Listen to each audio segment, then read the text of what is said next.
Hey, salut les pro surfeurs, comment ça va? Dans cette nouvelle vidéo, je vais vous donner 5 conseils de sécurité pour bien commencer le surf.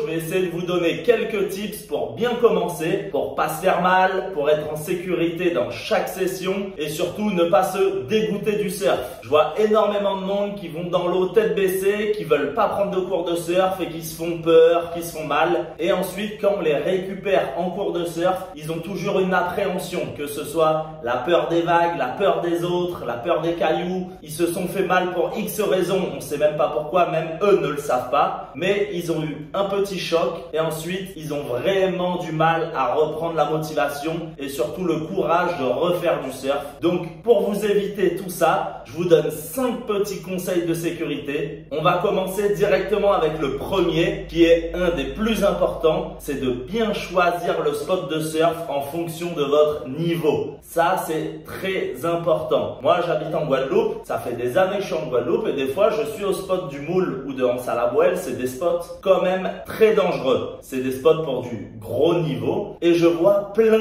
de monde arriver avec des planches en mousse sur le toit, arriver devant le spot de surf, voir des surfeurs et ils ne se posent même pas la question de si c'est dangereux ou pas, si c'est accessible pour eux. Non, je les vois, ils arrivent, ils enlèvent leurs planches de leur toit, ils waxent leurs planches et hop, ils sautent dans l'eau. Au spot du Moule ou à Anse-à-la-Bouelle, il y a une entrée très précise qui est vraiment très petite parce qu'il y a plein d'oursins partout. Et on les voit à chaque fois arriver tête baissée, rentrer dans les oursins.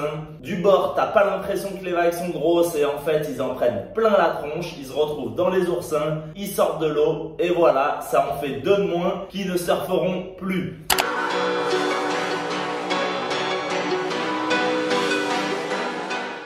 Donc faites vraiment très attention à ça. N'allez pas dans l'eau parce que de l'extérieur vous voyez qu'il y a des gens à peu près de votre niveau. Il faut quand même connaître le spot. Même des potes à moi, quand on arrive sur des spots qu'on connaît pas, pourtant on est des très bons surfeurs, eh ben on analyse, on essaye de voir par où rentrer, est-ce que c'est dangereux, est-ce qu'il faudrait mettre un casque, est-ce que les vagues sont grosses, on essaye quand même de faire très attention. Donc franchement, le premier conseil de sécurité que je peux vous donner, c'est d'analyser le spot et de voir si les vagues, le spot de surf est adapté à votre niveau. Ensuite, une fois que vous avez votre spot, que c'est bon, vous l'avez choisi, qu'il est à votre niveau, je vais vous donner votre deuxième conseil. C'est un conseil qu'on dit pas souvent, mais qui est très important. Vous voyez le leash. Le leash, c'est la corde qui est accrochée de la cheville à la planche. Donc ça s'appelle un leash. J'ai fait une vidéo il y a pas très longtemps où je vous donne tous les mots-clés des surfeurs pour devenir un vrai surfeur et pouvoir discuter avec des surfeurs. Je vous mets le lien juste en haut. Pour revenir à cette vidéo, le leash, donc c'est le cordon qui tient la planche à votre cheville. Vous voyez ce leash là, il est accroché à votre cheville, on ne le touche jamais avec les mains. J'en vois plein qui tombent et qui attrapent le leash, la corde, pour essayer de retenir la planche, ou même qui voient une grosse vague leur arriver dessus, ils lâchent la planche mais ils tiennent quand même le leash.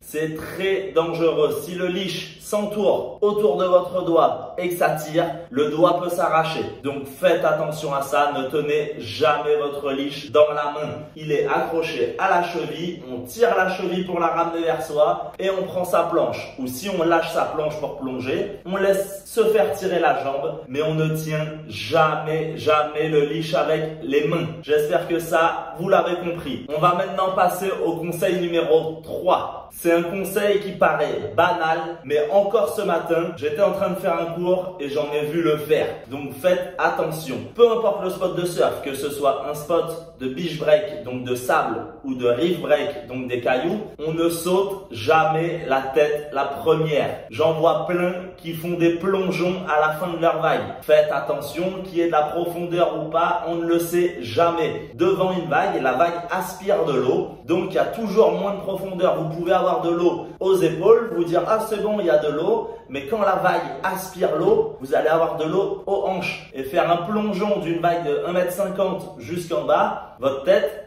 va taper. Donc faites très attention à ça, même si vous êtes content. J'en vois plein qui finissent leur vague, qui sont contents de leur vague et qui font des plongeons ou des saltos avant. Faites très attention à ça parce que frapper la tête, que ce soit sur des cailloux ou du sable, je peux te dire que ça va vous gâcher votre séjour. Donc faites attention à ça. On se laisse tomber, soit sur les fesses, soit à plat ventre, mais en tout cas on ne saute pas comme un bourrin. Le quatrième conseil que je vais vous donner, c'est un peu la suite du troisième. Une fois tombé ou même en tombant, on essaye de se protéger la tête. Ok?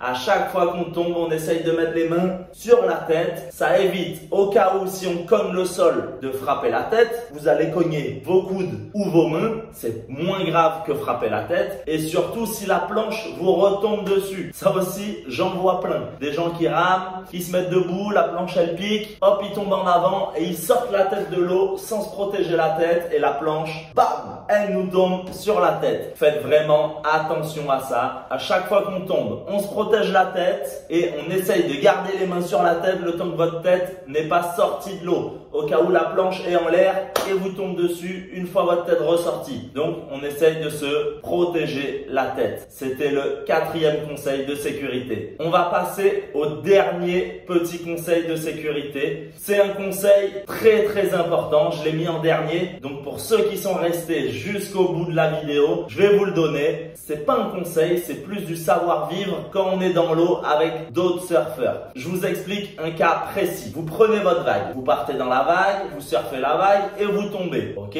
vous allez récupérer votre planche, vous retournez et vous allez être face aux surfeurs qui eux vont arriver en surfant la vague. Ok, ça veut dire que vous allez les gêner. Si la vague déroule de droite à gauche, ça veut dire que c'est une droite. Ok, elle déroule. Si vous êtes devant la vague et qu'un surfeur surfe la vague devant vous, on n'essaye pas d'aller en direction du chenal. Le surfeur sur la vague est prioritaire, donc on essaye de se décaler à l'inverse de lui. S'il surfe de là pour aller là-bas, nous on va décaler ici. Hop, au moins on le gêne pas. On prendra la vague dans la tête, mais au moins on le gêne pas. Une autre chose, ça peut arriver aussi que vous sortiez la tête et qu'un surfeur vous arrive dessus directement. Il vous a pas vu, on essaye de lâcher la planche et de plonger sous l'eau. Les ailerons, c'est grand comme ça. Ça fait 10 cm. Donc si vous plongez à 20 cm de profondeur, vous n'avez rien à craindre. Mais il faut avoir le réflexe. Beaucoup de sessions, je vois des gens en panique, un surfeur qui arrive sur eux, ils savent plus quoi faire, ils s'accrochent sur leur planche et ils plongent pas et ils ferment les yeux. Et boum, c'est l'explosion. Donc essayez d'être lucide, vous voyez quelqu'un, vous arrivez dessus, vous lâchez directement la planche et vous plongez. On fait attention qu'il n'y ait personne derrière. Normalement, personne ne doit être derrière vous vu que en surf, on ne se suit jamais, toujours côte à côte. Donc le réflexe, on lâche la planche, on plonge sous l'eau à 20 cm en se protégeant la tête et ensuite on remonte et on reprend sa planche. N'oubliez pas de vous excuser, ça fait toujours plaisir pour celui à qui vous avez gâché la vague. C'est encore un petit geste, on n'y pense pas sur le coup parce qu'on a stressé, mais souvent si on est devant, c'est qu'on l'a gêné, ça veut dire qu'on lui a gâché sa vague, donc n'oubliez pas de vous excuser. Sur ce les pro surfeurs, j'espère que la vidéo vous a plu et vous a surtout aidé. N'oubliez pas de vous abonner à la chaîne, à activer la cloche des notifications et de mettre un gros pouce bleu. Si la vidéo vous a plu, n'hésitez pas aussi à mettre un petit commentaire juste en dessous. Donnez-moi des idées de vidéos. Je sais que beaucoup de monde voulait voir cette vidéo, donc c'est bon, elle est publiée. Sur ce, on se retrouve la semaine prochaine dans une nouvelle vidéo. Les pro surfeurs, youhou!